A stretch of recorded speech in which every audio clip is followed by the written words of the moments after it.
Welcome to Sharda Devi classes. अभी हम लोग पिछले 10 वीडियोस में SBI, IUPS और RRB के क्लर्क लेवल क्वेश्चन किए। अब हम लोग आएंगे PO में। अब हम लोग देखेंगे कि अभी की तरह जो चल रहा है क्वेश्चन सब जो एग्ज़ाम में आता है उसको कितनी जल्दी बना लें। अगर आपका ये पहला वीडियो है, welcome to the video, welcome to Sharda Devi classes. पहला पॉइंट जो पज़ल सॉल्व करने के लिए सबसे इम्पॉर्टेंट है वो ये है, पहला और आखिरी एक तरह से पॉइंट कह सकते हैं, कि आप पॉइंट्स को और जो डेटा दिया हुआ है क्वेश्चन में उसको इतनी अच्छे से लिखें कि आपको दोबारा स्क्रीन ना देखना पड़े। आपको मल्टीपल डायग्राम अगर बनाना है तो आपको ज़्यादा समय ना लगे, मुश्किल से 1 मिनट लगता है मल्टीपल डायग्राम बनाने में, और मुश्किल से एग्ज़ाम के लिए बता रहे हैं मुश्किल से 1 मिनट लगता है पॉइंट्स को लिखने में।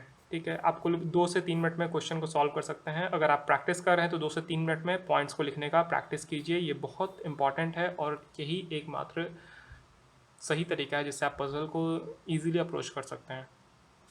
ठीक है, अगर आपको पजल में बहुत दिक्कत होता है तो एक सजेशन है, सुडोकू नाम का गेम है। ये एक पजल गेम होता है। ठीक है, इसका एप्लीकेशन आता है, पेपर्स में भी आते हैं, जैसे दैनिक जागरण सब में आता है। अब पता नहीं आता है या नहीं, लेकिन एप्लीकेशन आप एक मोबाइल में डाल लीजिए। इसको एक एक डेली बनाइए इसका। ये बहुत इजी होता है, बहुत मज़ा आएगा, दिमाग खोल के रख देगा, सच में ग्रो हो जाएगा दिमाग आपका पजल के मामले में। ठीक है, तो चलिए हम लोग अब आते हैं क्वेश्चन की तरफ। हम लोग का क्वेश्चन है 8% are sitting on rectangular table. ठीक है, some are facing inside and some are facing outside. और 8% कौन कौन है ये लिखना इंपॉर्टेंट होता है, क्योंकि लास्ट में एक पर्सन को उड़ा देगा, वो एक पर्सन की जानकारी नहीं देगा, और फिर हम लोगों को क्वेश्चन में ढूंढना पड़ेगा कि कहाँ गया एक पर्सन। ठीक है, इस तरह से लिख लीजिए, बहुत ईजी रहेगा। ठीक है, कह रहा है 4 at the corner and 4 at the middle of the sides, मतलब 4 कॉर्नर पे बैठे हैं और 4 मिडल में बैठे हैं। ठीक है, the one who sits at the corner of the table faces opposite to the center and the one who sits middle of the side faces toward the center। ये इस तरह से कह रहा है कि जो कॉर्नर पे बैठे हैं ये सेंटर हो गया, वो सेंटर के बाहर देख रहे हैं, और जो कॉर्नर जो साइड के बीच में बैठे हैं वो सेंटर के तरफ देख रहे हैं। ये इस तरह से बात हो रही है। तो अब आता है पॉइंट्स पे। Q sits immediate right to D। D के इमीडिएट राइट में Q है। ठीक है, both R and C sits opposite to each other. अच्छा हाँ, देखिए यहाँ पे एक बीच में इंस्ट्रक्शन के बीच में दिया है अपोजिट का, मतलब यहाँ ये होता है कि दोनों आमने सामने बैठे हैं, मतलब अपोजिट मतलब यहाँ बैठे हैं। ठीक है, तो R and C opposite to each other मतलब इस तरह से हम लिख सकते हैं कि दोनों एक दूसरे को देख रहे हैं, चाहे वो डायगनली हो चाहे साइड बाय साइड हो। ठीक है, only 1% sit between A and B। A and B के बीच में एक ही पर्सन बैठा है। ठीक है, A and B, who does not sit near D. अब बी को बोल रहा है, हु का मतलब हो गया जो लास्ट में जिसकी बात हो रही है उसके बारे में बात हो रहा है। ठीक है, और एंड का मतलब है जिसके बात पहले हो रही है। तो यहाँ हु लिखा है यानी बी के बारे में बात हो रही है। अब बी जो है वो डी के अगल बगल नहीं बैठा, यानी जहाँ भी मान लीजिए यहाँ डी रहा तो यहाँ बी नहीं बैठेगा। एग्जाम्पल के तौर पर बता रहे हैं। ठीक है, चलिए नेक्स्ट पॉइंट है सी सिट्स नियर क्यू। सी और क्यू जो है वो अगल बगल बैठे हैं, adjacent. 2% sit between D and S. D और एस के बीच में 2 लोग हैं। Who faces centre. अब एस जो है वो सेंटर की तरफ फेस कर रहा है। अब यहाँ पे 1 2 3 4 5 पॉइंट है, बहुत इजी है ये क्वेश्चन। ठीक है, मल्टीपल डायग्राम ना बनाना पड़े कोशिश यही करेंगे। तो ये बाहर देख रहा है, ये अंदर देख रहा है। ठीक है, डी क्यू और डी एस। देखिए एस को हम यहाँ रख सकते हैं क्योंकि वो अंदर देख रहा है। ठीक है, एस कहीं भी हो सकता था, जो अंदर देख रहे हैं चारों ऑप्शन में से कोई भी हो सकता था, लेकिन यहाँ रख देते हैं। ठीक है, अब 2 गैप पे डी है, 1 2 डी। ठीक है, यहाँ पे मल्टीपल डायग्राम में हो सकता है डी यहाँ भी बैठे, लेकिन एक बार ट्राई करते हैं, गड़बड़ हुआ तो फिर से बनाएंगे। ठीक है, डी के इमीडिएट राइट में क्यू है, यहाँ क्यू है, बहुत अच्छा। आर एंड सी आमने सामने है, क्यू से रिलेटेड कोई बात नहीं, क्यू के बगल में सी है, यहाँ पर ये बात हो रही है। अगर सी यहाँ हम रखते हैं तो आर यहाँ रख सकते हैं क्योंकि ये खाली भी है। और देखिए कि इसके अलावा और कोई जगह भी खाली नहीं है, यहाँ सामने नहीं बैठ सकता, यहाँ नहीं बैठ सकता और यहाँ भी नहीं बैठ सकता है। तो यहाँ सी हो गया, यहाँ आर हो गया, बहुत अच्छा। अब ए एंड बी के बीच में 1 का गैप है और बी जो है वो डी के बगल में नहीं बैठा है, यानी यहाँ पे बी नहीं होगा। यहाँ पे 1 के गैप में इन दोनों जगह खाली है, यहाँ बी नहीं, यहाँ ए लिख सकते हैं। यहाँ पे बी लिख देंगे। तो सारा भी बन गया, लेकिन एक पर्सन बाकी है, A B C D Q, नहीं पी, हाँ पी देखिए नहीं दिया हुआ है पी के बारे में, तो पी को यहाँ बैठा दिए। अब हम जल्दी से मैच कर लेंगे तो हमको समझ में आएगा मल्टीपल डायग्राम के हम लोग बच जाएंगे। ठीक है, सारा अगर कंडीशन मैच कर रहा है तो यही सही है। डी और Q, D Q immediate right में है डी के, आर सी आमने सामने है, आर सी आमने सामने है, ए और बी के बीच में एक का गैप है, ए और बी के बीच में एक का गैप है, बी जो है वो डी के बगल में नहीं बैठा है, हाँ यहाँ पे नहीं बैठा है, क्यू सी साथ में है, क्यू सी साथ में है, डी और एस के बीच में दो लोगों का गैप है, डी और एस के बीच में दो लोगों का गैप है, यानी ये सही है। मल्टीपल डायग्राम जो बनाएंगे हम लोग दूसरा डायग्राम, वो पक्का गलत होगा, पजल का आंसर एक ही होता है, दो नहीं होता है। ठीक है, तो ये एक क्वेश्चन खत्म हो गया। अब इसके साथ हम एक और अब नेक्स्ट क्वेश्चन बनाएंगे जो अ सर्टेन नंबर ऑफ है। ठीक है, ये क्वेश्चन बहुत ही फेमस चल रहा है अभी, और दो तरह के क्वेश्चन अभी एग्ज़ाम में आ रहे हैं। चलिए अब नेक्स्ट क्वेश्चन पे आते हैं, जो कि है अ सर्टेन नंबर ऑफ। ये क्वेश्चन बहुत ट्रेंड में है, ये क्वेश्चन है और एक एज रिलेटेड है, जिसमें आता है 1960 से लेके कुछ ईयर तक दिया रहेगा। ये दोनों क्वेश्चन हर एग्ज़ाम में आ रहे हैं, ये यहाँ तक कि क्लर्क में भी आ जाता है ये क्वेश्चन, और सारे लोग छोड़ के चल जाते हैं इसको, मैक्सिमम लोग छोड़ के चल जाते हैं ये सोच के कि मल्टीपल डायग्राम बनाना पड़ेगा, 15 से 20 लोग बैठते हैं, ये सब चीज़। लेकिन ये जान लीजिए कि ये बहुत ईजी क्वेश्चन होता है। चलिए तो इसका हम लोग बनाते हैं, और SBI PO में ये प्रीवियस ईयर में आया था, इसलिए इसको हम लोग बनाते हैं। ठीक है, ये कैसे बनेगा, इजीली कैसे बनेगा, एक पिछले वीडियो में भी इसको हम बताए थे कि कैसे बनेगा। ठीक है, चलिए शुरुआत करते हैं। Certain number of person sitting in a row facing to the north, north देख रहे हैं कुछ लोग, there is one person between N और एम। ठीक है,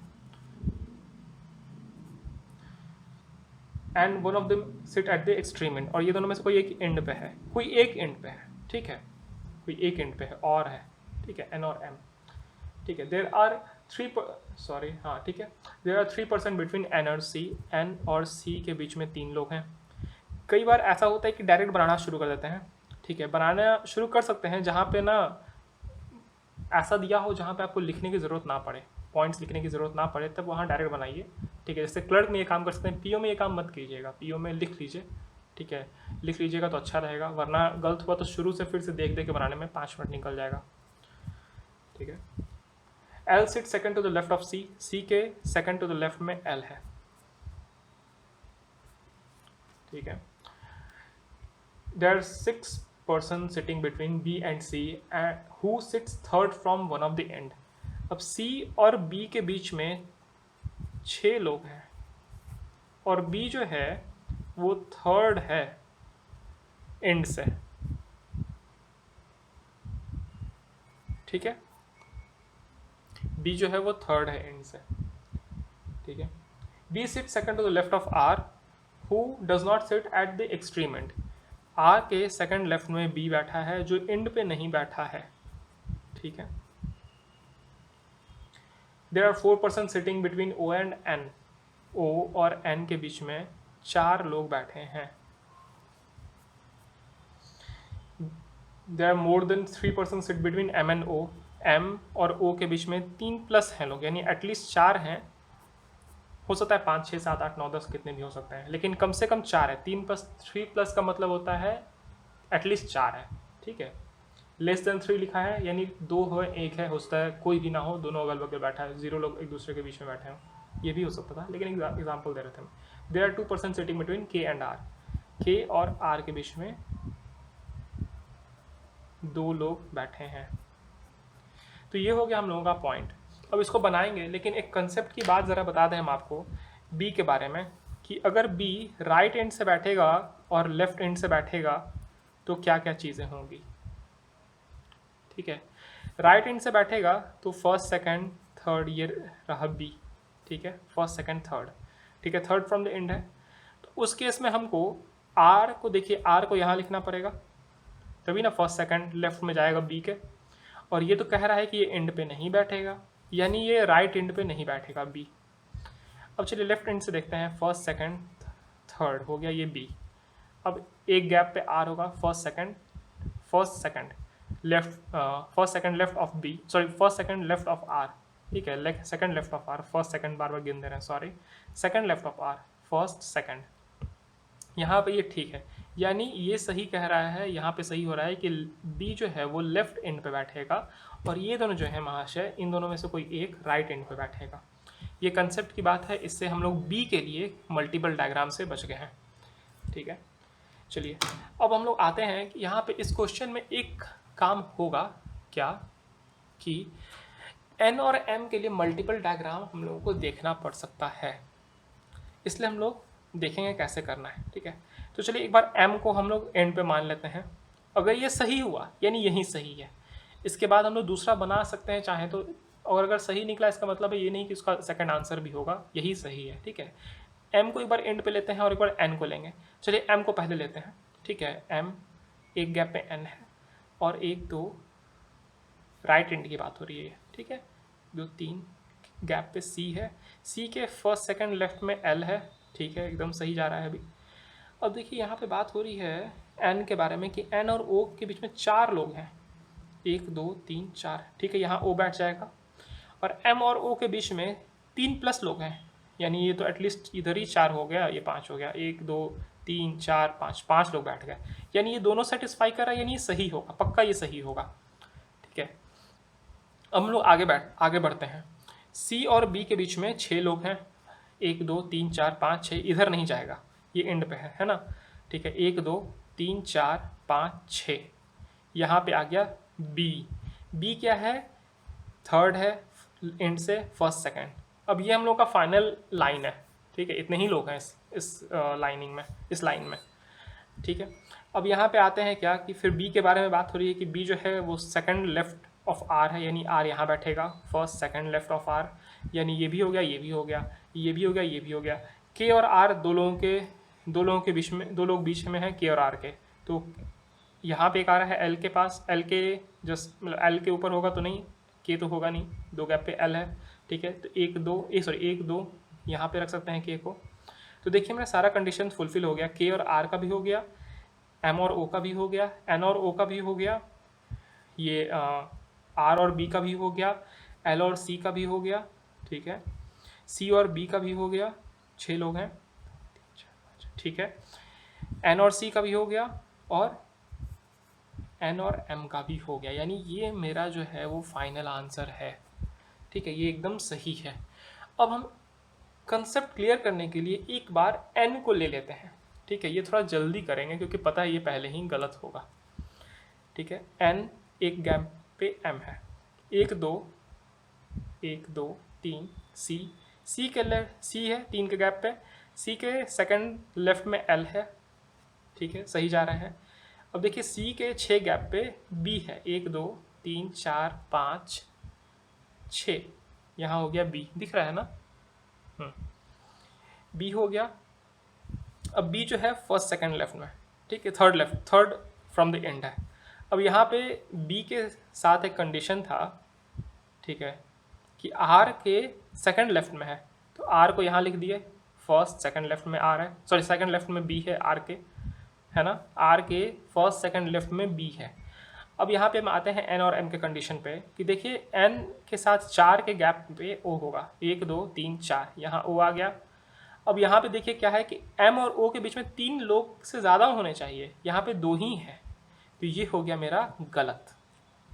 समझ गए, ये था चीज़। तो हम लोग का ये आंसर सही है, हम लोग उसको कंडीशन से भी फुलफिल कर चुके हैं। ठीक है, तो पसंद आया तो लाइक ज़रूर कीजिएगा। ठीक है, थैंक यू।